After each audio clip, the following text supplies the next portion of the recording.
everyone, I'm Betsy. And I'm Greg.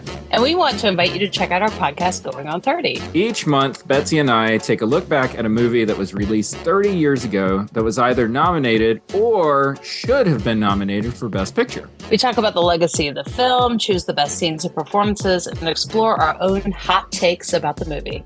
And we discuss the greatness of Tom Cruise, an actor who has graced our screens for multiple decades, taking on some of the most artistically challenging pursuits while displaying what can only be described as an everyman relatability. An actor, nay, a thespian, who pushes the boundaries of what the medium is capable of while revealing the humanity that's underlying. All right, I'm done. I cannot tolerate this anymore. So listen to Going on 30 every month right here on the Popping Collars feed, wherever you get your podcasts. I love you, Tom! Oh, jeez.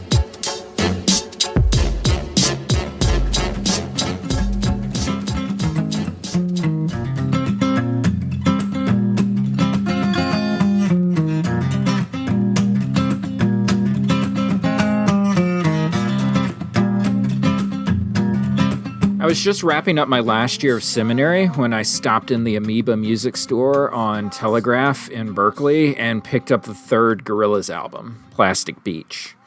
Gorillaz was one of those bands that had a personal season pass with me. That is, no matter what album they put out, I would buy it and listen to it.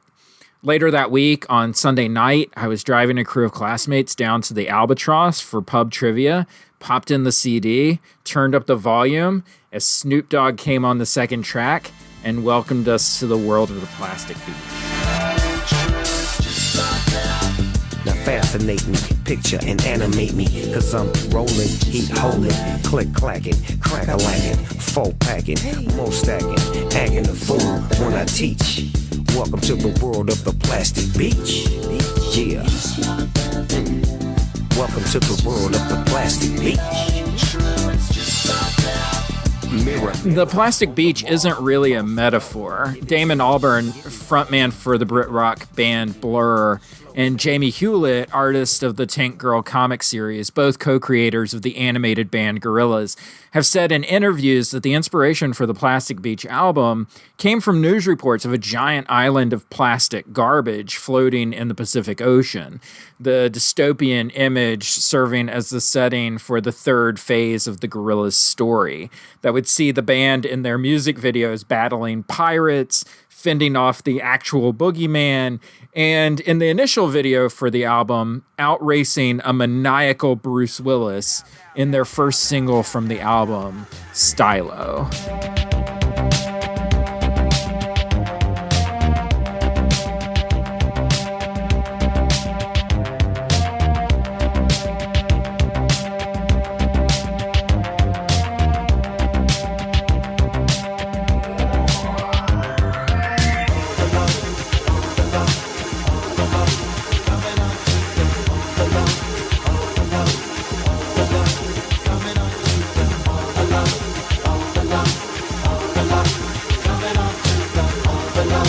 Gorillaz band member 2D, typically voiced by Albarn, opens the song with this repeated word overload over and over again. It blends with the synths and propulsive beat in a way that feels almost mechanical or detached, like a mantra for postmodernity, highlighting the melancholy that comes with living in a world of constant communication through plastic electronics in our pockets, constant mind-numbing boredom with carbon copy forms of entertainment in movies and television presenting unreal plastic people as role models, constant anxiety about a future that has floating plastic islands of garbage that no one can do anything about, eating plastic fish, drinking plastic water.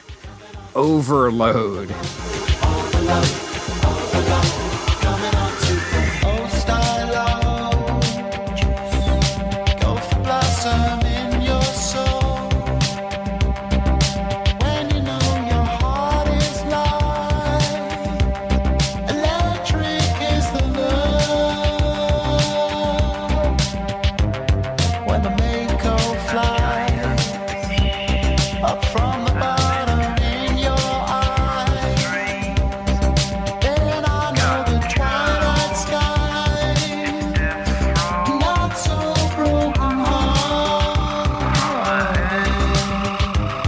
I don't think I fully appreciated the breadth of formation curricula for the church until after I graduated. Here's the thing. While I went to seminary, I wasn't in any discernment process for the priesthood or anything when I did it. So my options upon graduating with a Master's of Divinity were to teach children, to teach youth, to teach both children and youth, or to manage a Trader Joe's. It's not a joke, by the way. There have been many times over the course of my post-seminary ministry that the latter option looks like the narrow road to paradise versus the course that I chose. All this is to say that there is no shortage of magic beans curricula that will make you the envy of all your local formation peers, as you see nothing but success upon ripping open the plastic bag on their prepackaged offerings and seeing your attendance, engagement, and volunteer support come rolling in. And yet, when I found myself sitting at a table of other educators at a formation conference during my first year of employment, and shared the fact that I was a little discouraged that I wasn't seeing nearly the amount of success in ministry that I had been promised, I saw nothing but nodding heads bobbing up and down to each of my disappointed words. So what was happening? How had the prepared plastic packaging failed me, and what was I supposed to do now? Love electricity, shockwave, central power on the motherboard, yes. Push up, overload, legendary, heavy glow, sunshine, thunder roll, keep this on. Yes, the lantern burn at easy, and broadcast so raw and easy. Thunder roll, sunshine, work it out. The third Gorillaz album was deemed a mild failure by critics due to there not being a clear hit single. Stylo was the first song released, but it's a bit of an odd duck, part funk, part trip-hop. The follow-up single, Super Fast Jellyfish, even with the immensely talented De La Soul guesting on the track, came off like a parody song without the context of the rest of the concept album. Are you kidding? Yo, pretty packages of frosted delights. Look, it comes with a toy. I like that. I want a number 4, number 6, and throw in a plastic donut. Just enjoy the gritty crunch, it tastes just like chicken.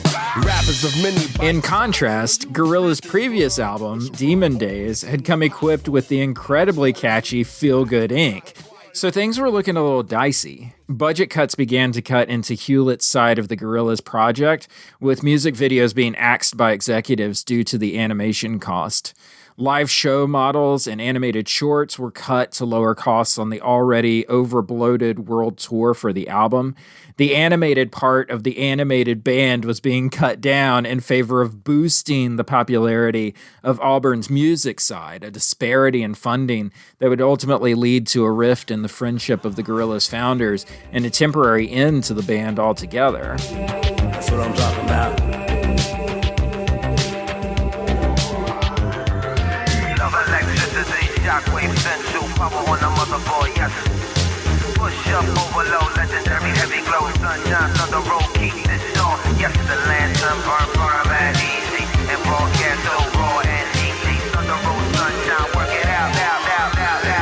Mos Def provides the rap section of Stylo, sounding as if he's performing through miles of electronic manipulation, like if he recorded his verses on a speak and spell.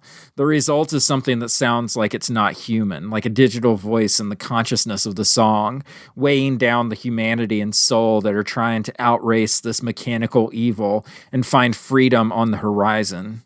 It has the deceptiveness of something upbeat, while underneath the lyric, there's something sinister at work, attempting to draw the listener into a false sense of the world around them, attempting to get you to buy into the plastic, the ease of it, the slick smoothness of it, the temptation of perfection that denies humanness in favor of products that can be easily reproduced.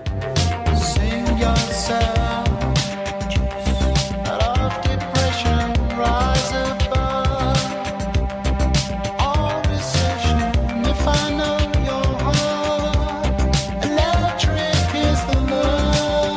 The most profound thing I've ever learned at church didn't come from anyone ordained or with a background in theological education. In fact, I'm pretty sure that the 13-year-old girl who said it was only in my confirmation class because her parents insisted that she be there. I was teaching this group of 8th graders about the Stations of the Cross and had stolen an idea from my campus ministry back in North Carolina, where I assigned one station for each member of the class, and they had to create something, anything, that communicated their feelings about that particular moment in the Passion narrative.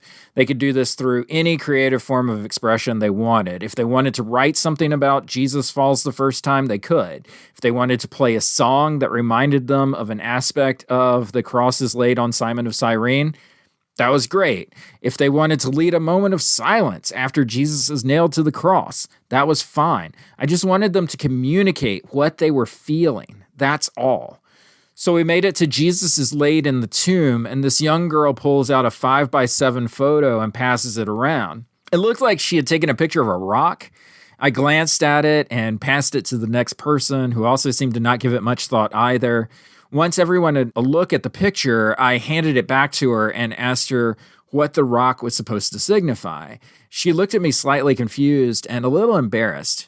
"It's not a picture of the rock," she mumbled. I apologized and asked her to show me the picture again. I still only saw a rock. "Look," she said, "there's something growing there." And that's when I saw it, as if scales had fallen from my eyes. There was a small sprig of something growing right out of the top of the rock in the center of the photo. A fragile little thing that could be a weed, a tree, who knows? "It's like the story you told us," the girl ventured sheepishly. "That's why it reminded me of the station about the tomb. There's life where there's not supposed to be life." I handed her picture back to her and told her that was the wisest thing I had ever heard anyone say in a church in my entire life, and it still is.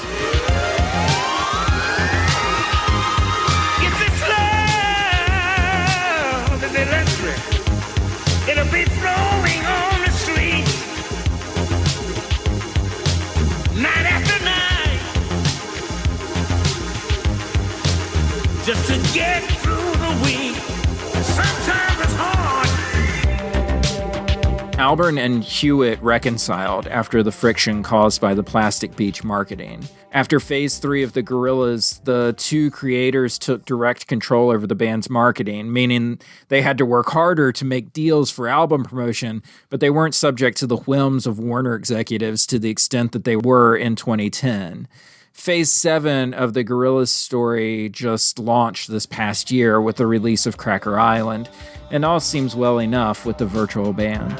There's only one way. Let it play a little while longer. It's got a way of passing through man and woman in another world, in the universe.